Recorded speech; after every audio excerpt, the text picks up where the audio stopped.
This podcast is for informational purposes only and does not dispense medical advice. Always seek the advice of a physician or other qualified health providers if you have any questions regarding a medical condition. Never disregard professional medical advice or delay in seeking such advice because of something you have heard on this podcast.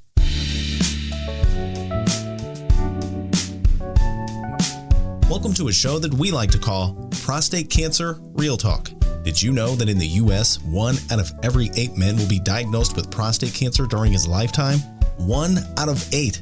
And black men are 50% more likely to develop prostate cancer in their lifetime and twice as likely to die from the disease.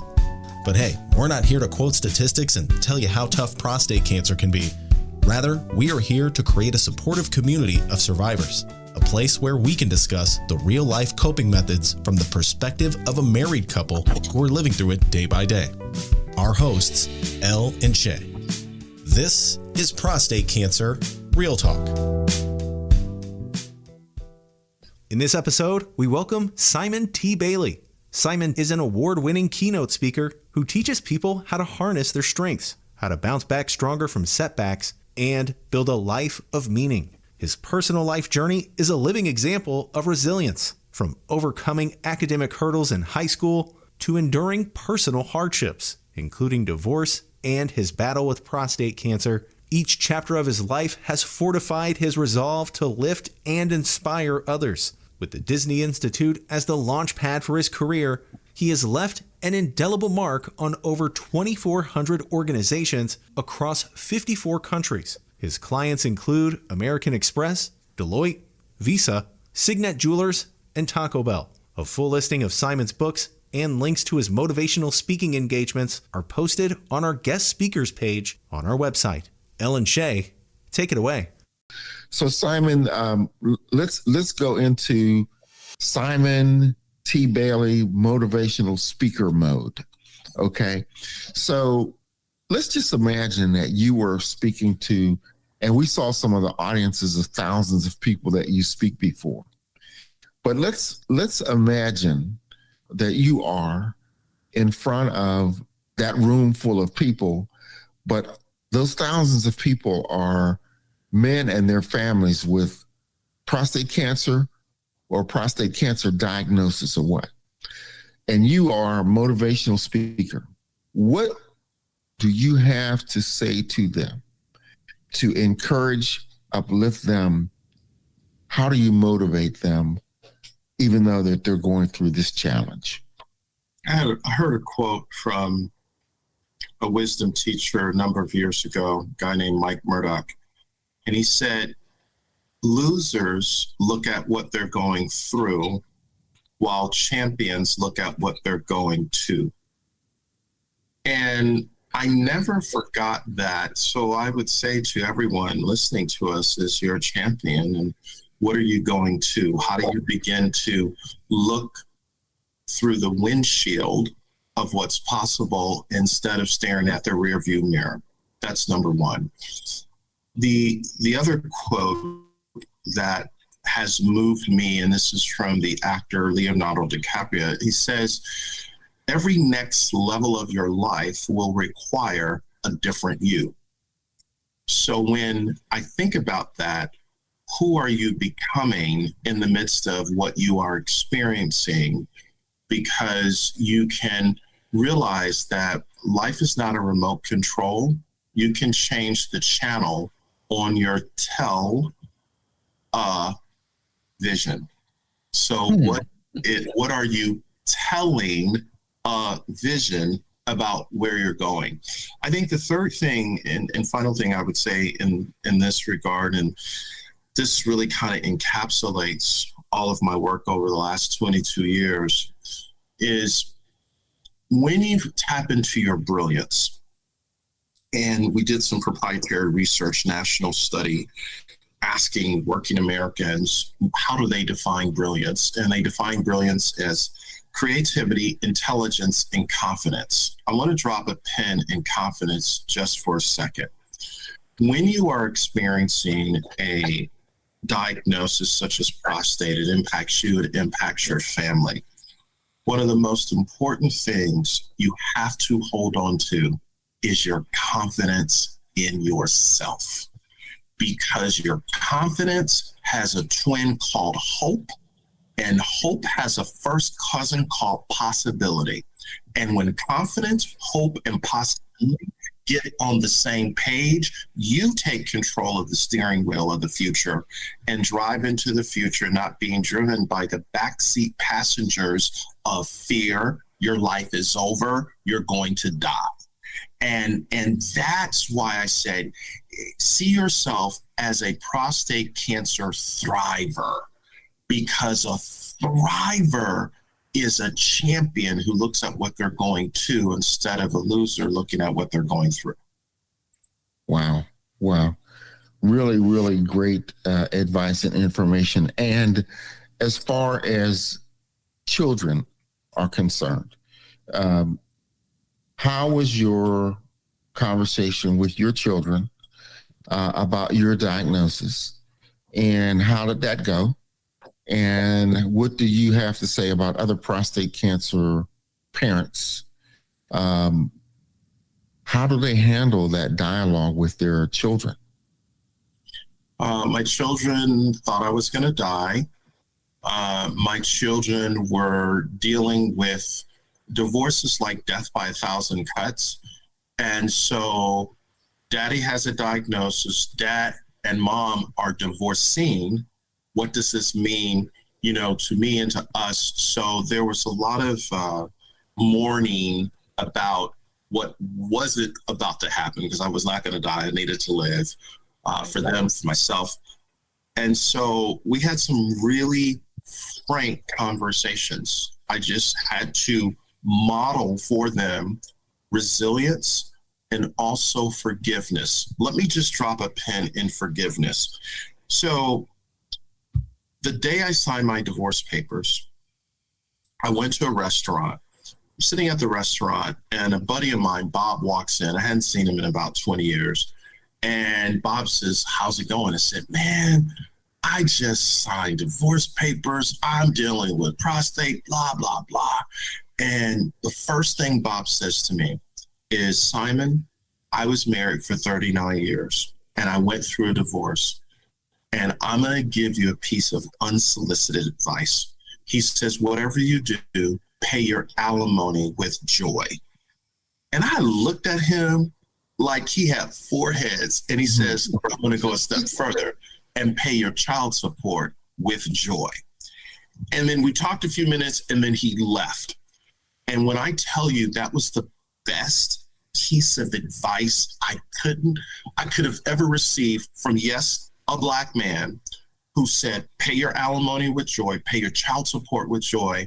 And when I realized, as I noodled on what he said, I needed to forgive my ex for our 25-year marriage coming apart. And I had to take ownership of what I did and did not do. So what I realized, Ellen Shay, I built a house but lost a home. I was chasing money but had no meaning. I was pursuing power but had no purpose. I was all about the status of, living in a 6,000 square foot house with the Range Rover and the Benz and taking the kids to stay at the Four Seasons in Singapore and Hong Kong. We thought we were living it up, but we were dying inside. So when I had the conversation with my children, I had to just put the truth on the table as to, Dad is dealing with this, but I also want to let you know you have a great mother and honor your mother. And I paid that alimony on time, before time. I paid the child support on time, before time. And both kids, one just graduated a few weeks ago from college, no debt, because I was not taking out any loans to pay for college. And the son, he graduates in a few months from college, no debt, no loans, because I had to model for them when life punches you in the face. Mike Tyson says, everybody has a strategy until they're punched in the face. When life punches you in the face, you get up, you wipe yourself off, and you begin to say, what is right about me? What can I do instead of what I can't do? and it was tough. And we've had some moments where they didn't want to talk to me. They were mad at me. I didn't know what to say to them. But I say, you know what? I'm going to love you because I'm your dad. And love is tough. That's so for those listening to us, have those conversations with your children. But when it's all said and done, let them know that they are loved and model for them. Here's the last thing I'll say about this. Children do not pick up what we say. I am a compulsive helicopter dad. I'm hovering. I'm like, I don't want you to feel like I feel. My parents dropped me off at Morehouse. And I'm hovering and I'm projecting onto them what I don't want them to face. And when I realized they have to adult for themselves, I had to back off and let them live their lives. So when I share it with them, the journey, more is caught than taught. Dennis Waitley said to me, he wrote The Psychology of Winning years ago.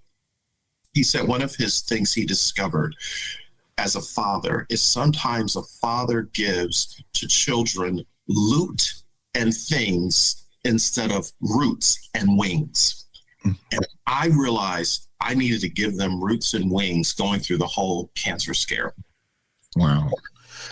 So there's probably a question, because when you and I spoke in preparation for the show, one of the questions that I had, and I know the listeners have this as well, you mentioned that you were divorced.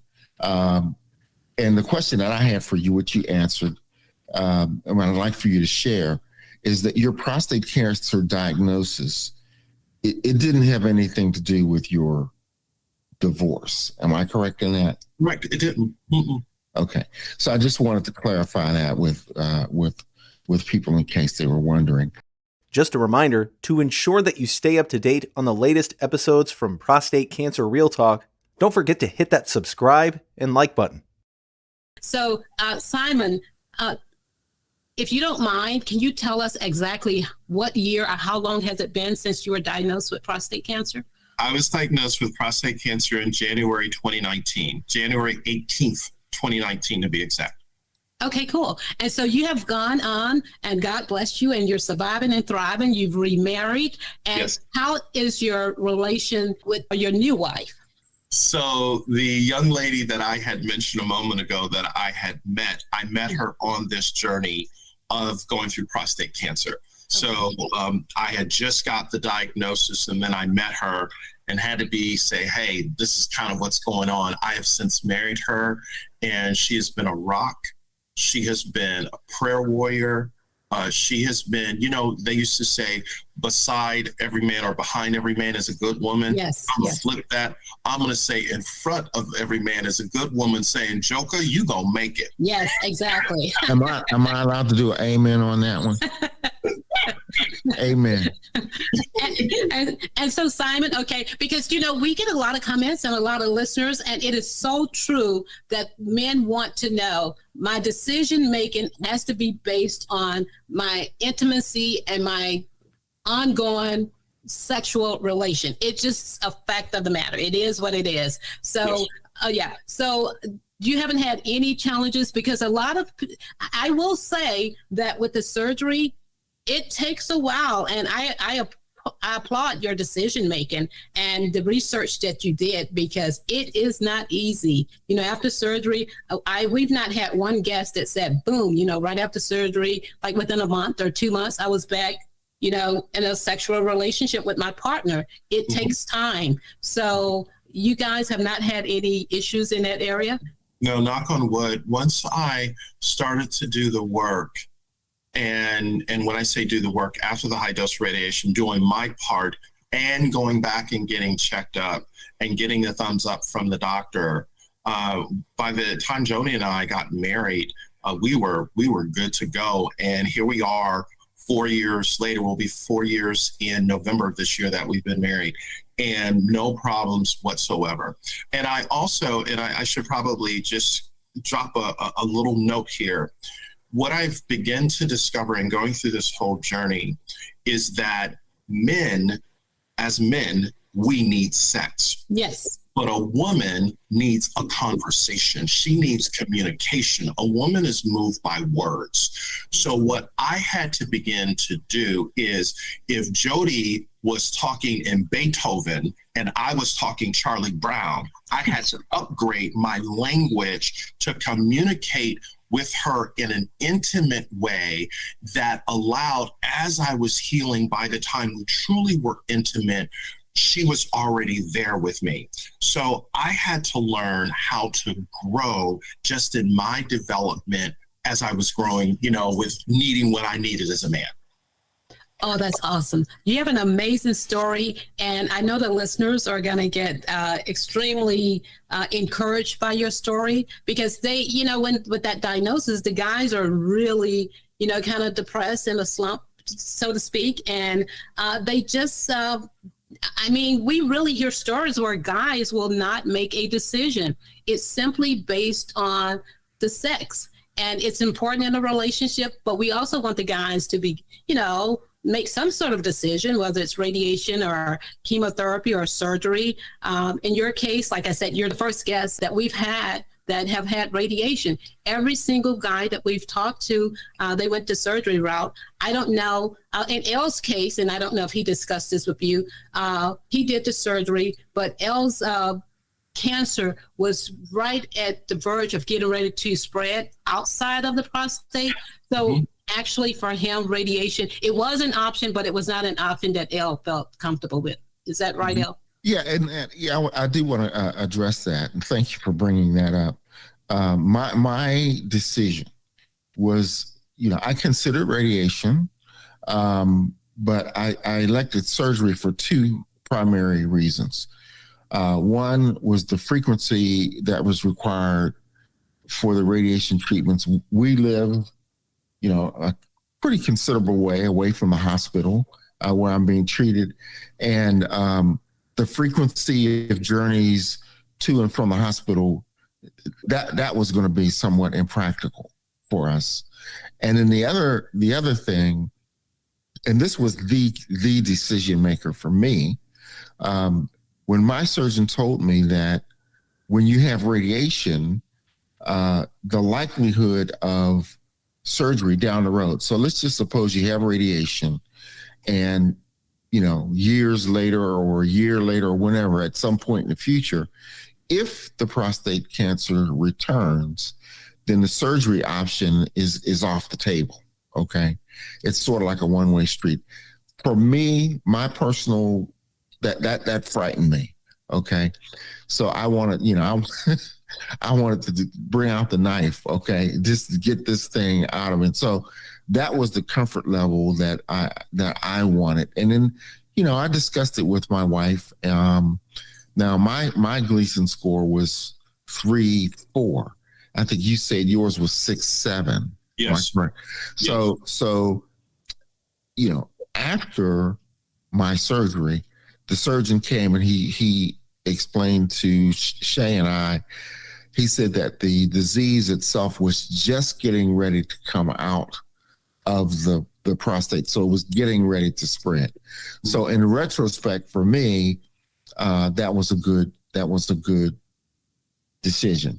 Every man makes his own decision. Every couple makes their own decision. But for me, I have no regrets. So, and that's why I want the listeners to hear, radiation versus surgery. It's important. So the radiation, it worked out extremely well for Simon, and the surgery worked out well for you, Elle. Right. I have no regrets. But and that's what I say. That's why they have all these various options. I think the one thing I would say to all the men listening to us, number one, if there's a woman in your life, a wife, a girlfriend, talk to them, because women see things from a different perspective. Right. And I think it's just important just to have that conversation, number one. Number two, do what's best for you. Yes. I'm just sharing my story. Exactly. And high dose radiation may not work for you, but do your research. You owe that to yourself. Exactly. Shay, do you have any further questions? No, I think I'm good. Simon he has a great story. And I will say, Simon, so in Pardon, with your amazing motivational skills. Do you have like a nugget for the listeners as we, get ready to kind of wind down with the show? I would say for every man listening to us, in order for you to really become who you're meant to be, get the relationships with the women in your life right. If you get those relationships right, I'm talking from your wife to your sister, to your mother, to your daughters, to your female cousins, get those relationships right. Come from a place of healing and forgiveness and understanding. I am a living witness that when you come to that place, a woman has the ability to unlock your potential in every decade, in every stage, in every age, because of how a woman is wired, understanding what we men may miss. So men, we have a very tunnel, linear, but women have a 360-degree view of something. And if we want to grow, we got to engage them for who we become in the process. Simon, thank you very much for that motivation, because I was going to ask you to kind of like recap and let our listeners know how they can get in touch with you. Okay. What are some of the most recent projects, books? Because Simon is an author as well. And actually one of your recent books has to do with the subject you were just talking about. And that is, the role of women in our lives. I'm going to ask you to elaborate that on it a little bit, but this is your great opportunity to talk about that book and also do a little commercial about Simon T. Bailey. Well, our website is simontbailey.com. And the book that Ella's referencing is called Ignite the Power of Women in Your Life, A Guide for Men. It's where I really unpack my journey of going through prostate, divorce, and debt. By the way, I did pay the $500,000 back, I should just say. And, we kind of figured that because you're not in jail. So we kind of figured that. I was going to get that in too before we left. Okay.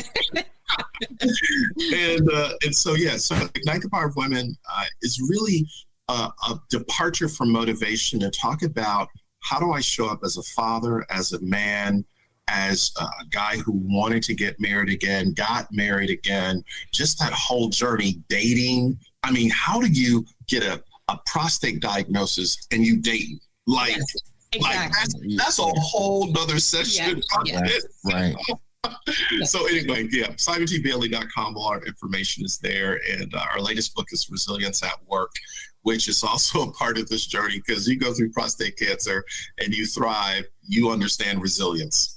Yes. And we say here, like, prostate cancer, surviving and thriving. So yes. We're kind of on the same page there. So we just thank you for being on the podcast, Simon. Again, Simon is like an amazing motivational speaker. He's just amazing. And we're telling his story. He's surviving and thriving through prostate cancer, a divorce, and a $500,000 IRS debt that he paid off. Surviving and thriving, Simon T. Bailey. Thank you for being on the podcast. Thank you for having me.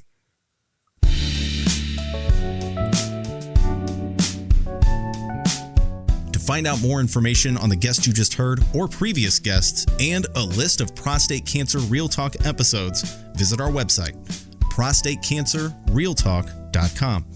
And if you have a question, comment, or if you would like to share your story, send Elle and Shay an email, ellandshay@prostatecancerrealtalk.com.